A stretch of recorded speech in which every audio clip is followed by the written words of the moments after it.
Confirmed. Paolo Avellino, tanggap na ng pamilya ni Kim Chiu. Kilig levels off the charts. Mga ka-celebrity hub, mukhang papunta na talaga tayo sa happily ever after. Usap-usapan ngayon sa Showbizlandia ang balita na tanggap na raw si Paolo Avellino ng pamilya ni Kim Chiu, at base sa mga sightings at insider info, mukhang totoo ito. Ayon sa mga malapit sa dalawa, ilang beses na raw nakita si Paolo nakasama sa family gatherings ng mga Chiu, at hindi lang basta guest, super at home, close na close, at panay ang pakikasama. Isang source pa ang nagsabi, para na raw silang matagal na magkarelasyon.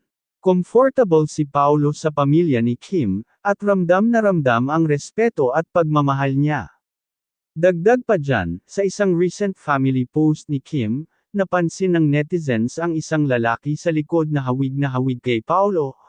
Soft launch ba ito ng future son-in-law? Syempre, sobrang kilig ang mga Kim Pao fans. Kung pamilya na ang involved, ibig sabihin seryoso na talaga sila. Next step, proposal na to. Yan ang sabi ng mga merits online. Hindi na rin bago na si Paolo ay super supportive sa career at personal life ni Kim.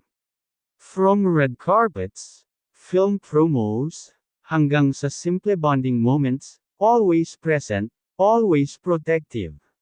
At kung totoo man natanggap na siya ng pamilya ni Kim, ibang level na ito. Love wins talaga. Mga ka-celebrity hub, handa na ba kayo sa susunod na kabanata ng Kim Pao love story?